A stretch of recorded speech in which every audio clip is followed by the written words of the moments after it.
Naini coal mines tender notification రద్దయింది. పాలనాపరమైనటువంటి కారణాలతో టెండర్ను రద్దు చేస్తున్నట్లు సింగరేణి యాజమాన్యం ప్రకటించింది. నైనీ కోల్ మైన్స్ టెండర్పై తీవ్ర రాజకీయ దుమారం చెలరేగింది. ఇటీవలే టెండర్లు రద్దు చేస్తున్నట్లు ప్రకటించారు డిప్యూటీ సీఎం భట్టి విక్రమార్క. ఇక టెండర్ల విషయంలో సింగరేణి తీరును కేంద్రం ప్రశ్నించింది. సంస్థ విధించిన నిబంధనలపై పాలక మండలి ఎందుకు చర్చించలేదని కూడా కేంద్రం ప్రశ్నించింది. నైనీ టెండర్ల రద్దు వెనుక చక్రం తిప్పారు కేంద్ర మంత్రి కిషన్ రెడ్డి. సైట్ విజిట్ ధృవీకరణ వివాదంపై మండిపడ్డారు కిషన్. ఇక రాష్ట్రం కోరితే సిబిఐ విచారణకు ఆదేశిస్తామని కూడా కిషన్ రెడ్డి చెప్పారు. నైనీ స్కామ్ పై విమర్శలు గుప్పించింది బీఆర్ఎస్ పార్టీ. ఆదేశాలతో పెట్టారనే విషయం మనకు సింగరేణి సంస్థలో 51% తెలంగాణ రాష్ట్ర ప్రభుత్వానికి, 49% కేంద్ర ప్రభుత్వానికి వాటాలున్నాయి. 49% ఉన్నప్పటికీ కూడా పూర్తి పెత్తనం గత అనేక సంవత్సరాలుగా స్వాతంత్రం వచ్చినప్పటి నుంచి కూడా పూర్తి పెత్తనం అంతా కూడా రాష్ట్ర ప్రభుత్వ ఆధ్వర్యంలోనే ఉండేది. కేంద్ర ప్రభుత్వ వాటా మరి ఉన్నప్పటికీ కూడా ఏ రకమైనటువంటి జోక్యం, ఏ రకమైనటువంటి అధికారం కేంద్ర ప్రభుత్వానికి లేదు. నైనీ కోల్ బ్లాక్ సంబంధించి ఎండిఓ నియమించాల్సింది. ఎండిఓ పని 2 పనులు: బొగ్గు ప్రొడక్షన్ చేయడము, బొగ్గు రవాణా చేయడం. ఈ 2 పనులు సంబంధించినటువంటి టెండర్ అది. దానికి సైట్ విజిట్ సర్టిఫికెట్ అనేటువంటి ఒక కొత్త నిబంధన అది సింగరేణి ఇవ్వాలా. సింగరేణి ఆ సర్టిఫికెట్ ఇచ్చిన తర్వాత వాళ్ళకి సంబంధించినటువంటి సర్టిఫికెట్ లేకుండా టెండర్లో ప్రక్రియలో పాల్గొనడానికి వీల్లేదనేటువంటి ఎక్కడా లేనటువంటి నిబంధన నైనీ కోల్ బ్లాక్ విషయంలో మరి సింగరేణి యాజమాన్యము రాష్ట్ర ప్రభుత్వ పెద్దల ఆదేశాలతో పెట్టారనే విషయం మనకు అర్థమవుతా ఉంది. ఇప్పటి కూడా అనేక కోల్ బ్లాక్స్ లో కూడా సైట్ విజిట్ చేయాలనేటువంటి నిబంధన ఉంది. కానీ సెల్ఫ్ డిక్లరేషన్ ఎందుకు అంటే కోల్ బ్లాక్ చూడకుండా, ఎక్కడుందో తెలియకుండా, దానికి ట్రాన్స్పోర్ట్ ఉందా, క్లియరెన్సెస్ ఉన్నాయా, కనెక్టివిటీ ఉందా తెలియకుండా మరి టెండర్ లో పాల్గొంటే టెండర్ల ప్రక్రియ పూర్తయిన తర్వాత అటు ప్రభుత్వానికి గాని ఇటు కంపెనీలకు గాని ఇబ్బందులు వస్తాయి. దాని కారణంగా కోల్ ప్రొడక్షన్ లేట్ అవుతుందన్నటువంటి దృక్పథంతో కేంద్ర ప్రభుత్వము సైట్ విజిట్ చేసి సెల్ఫ్ డిక్లరేషన్ చేయాలని నిబంధన పెట్టాం. దానికి సెల్ఫ్ డిక్లరేషన్ బదులు సింగరేణి ఈరోజు సర్టిఫికెట్ ఇస్తుంది అనేటువంటి నిబంధన పెట్టి వాళ్లకు నచ్చిన వాళ్ళకే విజిట్ సర్టిఫికెట్ ఇచ్చినట్టు, మిగతా వాళ్ళకి ఇవ్వకుండా ఉండేటట్టు ఇందులో అనేక రకాల ఆరోపణలు ఈరోజు పత్రికల్లో ప్రచార సాధనాల్లో వస్తా ఉన్నాయి. ఈరోజు అనేక కంపెనీలు కేంద్ర ప్రభుత్వం ఆధ్వర్యంలో టెండర్లు చేస్తా ఉన్నాం. ఎక్కడ కూడా దేశంలో ఇన్ని టెండర్లు నిర్వహిస్తున్నప్పటికీ, ఇన్ని రకాల కోల్ బ్లాక్లు వేలం జరుగుతున్నప్పటికీ, అనేక రకాల కోల్ బ్లాక్స్ ప్రొడక్షన్ వస్తున్నప్పటికీ కూడా ఎక్కడ కూడా ఏ రకమైనటువంటి ఆరోపణ లేదు. కానీ తెలంగాణ ప్రభుత్వం ఆధ్వర్యంలో గత 12 సంవత్సరాలుగా ఈ యొక్క 2015 నుంచి ఆల్మోస్ట్ ఉన్నటువంటి యొక్క నైనీ కోల్ బ్లాక్ యాక్షన్ చేసుకోవడం కోసము గతంలో బీఆర్ఎస్ ప్రభుత్వము, ఇప్పుడున్నటువంటి కాంగ్రెస్ పార్టీ ప్రభుత్వము ఏ రకంగా పక్కదారులు పట్టి ఏ రకంగా ప్రక్రియని ఆలస్యం చేస్తున్నారో తెలంగాణ ప్రజలు, సింగరేణి కార్మికులు అర్థం చేసుకోవాల్సిన అవసరం ఉంది. నేను అది చదివిన తర్వాత అందుకే మొత్తం ఆ కండిషన్స్ చదివి I have seriously examined the entire thing. I have asked the Singareni management and the board seriously examining. ఇటువంటి ఎలిగేషన్స్ వచ్చినప్పుడు ప్రజలకు స్పష్టత ఇవ్వాల్సిన బాధ్యత మంత్రిగా నా పైన ఉంటుంది కాబట్టి I have asked them to, I have instructed, not only asked, to cancel the tender and go for a fresh tender with all the Government of India public sector undertakings లో ఏ కండిషన్స్ ఉంటాయో అటువంటి conditions అన్ని examine చేసి మళ్ళీ పిలవండి. Don't go by this.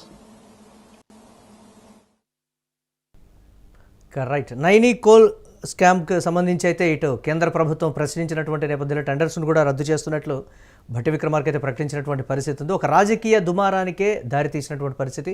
దీనిపై మరిన్ని updates మా కరెస్పాండెంట్ క్రాంతి అందిస్తారు. క్రాంతి, నైనీ కోల్ స్కామ్ వివాదం అనేది ప్రధానంగా కేంద్రం రాష్ట్రం మధ్య రాజకీయ దుమారానికి తెరలేపినట్లుగా కూడా తెలుస్తోంది. ఏంటి దీనికి సంబంధించి పూర్తి అప్డేట్స్? ఇటు కేంద్రం వెర్షన్ ఏంటి, రాష్ట్రం తీసుకున్నటువంటి డెసిషన్కి సంబంధించి తెర వెనుక ఏం జరిగిందనేటువంటి కొన్ని ప్రశ్నలు కూడా తలెత్తున్నాయి. అప్డేట్స్ ఏంటి? మురళీ, నైనీ కోల్ మైన్ ఇది వాస్తవానికి ఒరిస్సా రాష్ట్రానికి సంబంధించినటువంటి ఏరియాలో ఉంటుంది. దీన్ని సింగరేణి కాలరీ సంస్థ ఏదైతే ఉందో ఇది రాష్ట్ర ప్రభుత్వానికి సంబంధించినటువంటి సంస్థ. ఇందులో 51% తెలంగాణ రాష్ట్ర ప్రభుత్వంతో పాటు 49% కేంద్రం వాటాగా ఉంటుంది. అయితే ఈ మొత్తం సింగరేణికి సంబంధించినటువంటి వ్యవహారం మొత్తం కూడా ప్రస్తుతం తెలంగాణ రాజకీయాల్లో ఒక ఉద్రిక్తత పరిస్థితిని అయితే నెలకొల్పుతున్నాయని చెప్పొచ్చు. ఇందులో ప్రధానంగా ఉన్నటువంటి అధికార కాంగ్రెస్ పార్టీతో పాటు ప్రతిపక్షంగా ఉన్నటువంటి టీఆర్ఎస్, బీజేపీ ఈ 3 పార్టీల నేతల మధ్య ఒక మాటల వారైతే కొనసాగుతుంది. కేవలం రాజకీయ లబ్ధి కోసం, స్వలాభం కోసమే అధికార పార్టీకి సంబంధించినటువంటి నేతలు ఈ నైని కోల్ మైన్ చేజిక్కించుకోవాలి అనేటువంటి దురుద్దేశంతో అందులోకి ఉన్నటువంటి పూర్తి స్థాయి నిబంధనలన్నింటినీ కూడా వారికి అనుకూలంగా, వారి సంస్థలకు అనుకూలంగా మార్చుకున్నట్టుగా ఆరోపణలు వ్యక్తమై ఈ నేపథ్యంలోనే స్పందించినటువంటి కేంద్ర మంత్రి, వాస్తవానికి రాష్ట్రానికి సంబంధించినటువంటి కిషన్ రెడ్డి కేంద్ర భూగోళ శాఖ మంత్రిగా కూడా వ్యవహరిస్తున్నారు. ఆయన ఈ మొత్తం ఎపిసోడ్ పైన నిన్న ఒక ప్రెస్ మీట్ పెట్టి ఖచ్చితంగా ఇందులో నిజాలు తేల్చుకోవడం కోసం కేంద్రం కూడా రంగంలోకి దిగుతుంది అనేటువంటి ఒక హెచ్చరికలు అయితే పాస్ చేశారు. ఇదే క్రమంలో విపక్ష నేత బీఆర్ఎస్ వర్కింగ్ ప్రెసిడెంట్ కేటీఆర్ కూడా ఈ వ్యవహారంపై స్పందించి తక్షణమే టెండర్ ను నిలిపేయాలని డిమాండ్ చేశారు. అధికార పార్టీకి వ్యతిరేకంగా ఇటు విపక్షాల నుండి వస్తున్నటువంటి వ్యవహారం మొత్తం పైన కూడా సీరియస్ గా తీసుకున్నటువంటి అధికార పార్టీ తద్వారా సింగరేణి కాలరీస్ మొత్తంగా కూడా అధికారికంగా ఈ టెండర్ ప్రక్రియ మొత్తాన్ని కూడా నిలిపివేస్తున్నట్టుగా కూడా ప్రకటన అయితే ప్రస్తుతం జారీ చేసింది. ఇదే క్రమంలో ఈ వ్యవహారంపై కేంద్ర ప్రభుత్వం కూడా సీరియస్ గా ఉన్నట్టుగా కనిపిస్తుంది. ఎందుకంటే దీనికి సంబంధించిన ఈ పూర్తి స్థాయి విచారణ చేపట్టాలనేటువంటి ఉద్దేశంతో ఢిల్లీ నుండి ఒక ప్రత్యేకంగా మైనింగ్ విభాగానికి సంబంధించినటువంటి సీనియర్ అధికారులు, కీలక అధికారులతో ఒక బృందం అయితే సింగరేణి వ్యవహారాలను చూడడం కోసం ఒక 2 రోజుల్లో తెలంగాణకు రాబోతుంది. ప్రధానంగా కొత్తగూడెం ఉమ్మడి ఖమ్మం జిల్లాలో ఉన్నటువంటి కొత్తగూడెంలో ఉన్నటువంటి సింగరేణి ప్రధాన కార్యాలయాన్ని వీళ్ళు సందర్శించి పూర్తి స్థాయి నివేదికను అయితే ఒక సిద్ధం చేసి కేంద్ర ప్రభుత్వానికి సమర్పించనున్నారు. ఈ నివేదిక ఆధారంగానే ఉన్నటువంటి వ్యవహారం మొత్తాన్ని కూడా బట్టబయలు చేయడం, అలాగే ఇందులో స్వలాభం కోసం నిబంధనలు ఉల్లంఘించినటువంటి వారి ఇష్టారీతికి నోటిఫికేషన్ విడుదల చేసుకున్నటువంటి నేపథ్యం మొత్తాన్ని కూడా తీసుకొని ఇందుకు బాధ్యులైన వారిపై చర్యలు తీసుకోవాలనేటువంటి లక్ష్యంతో ప్రస్తుతం కేంద్ర ప్రభుత్వం ఉంది. రాష్ట్రం కోరితే దీనికి సంబంధించి విచారణకైనా మేము సిద్ధమని కేంద్రం కూడా చెప్తూ ఉన్నటువంటి పరిస్థితి ఉంది. దీనికి సంబంధించి కిషన్ రెడ్డి చేసినటువంటి కామెంట్స్ మీద కూడా జోరుగా చర్చ జరుగుతోంది కదా క్రాంతి, దీన్ని ఎలా చూడాలంటారు మనం? వాస్తవానికి గత వారం ఏదైతే ఉందో ఒక మీడియా సంస్థకు సంబంధించినటువంటి అల్లుడికి సంబంధించినటువంటి వ్యవహారంగా ఇది ప్రధానంగా మీడియాకి ఎక్కింది.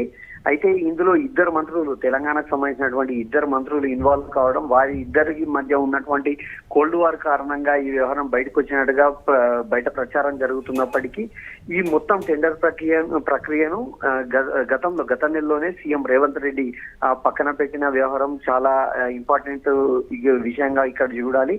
అయితే ఎప్పుడైతే ఇటు మీడియాకు కావచ్చు, ప్రతిపక్షాలు కావచ్చు ఈ నైని వ్యవహారం పైన సీరియస్ అయిన నేపథ్యంలో బట్టి విక్రమార్క ఎవరైతే డిప్యూటీ సీఎం గా ఉన్నారో ఆయన పైన కూడా ఆరోపణలు వ్యక్తమైన నేపథ్యంలో ఆయనే స్వయంగా స్పందించారు. ఆయన ఒక డిప్యూటీ సీఎం హోదాలో, ఒక క్యాబినెట్ హోదాలో ఒక మంత్రిగా సింగరేణికి సంబంధించినటువంటి యాజమాన్యాన్ని ఆయన అప్పుడే డిమాండ్ చేశారు ఈ టెండర్ ప్రక్రియ మొత్తం కూడా రద్దు చేయాలని.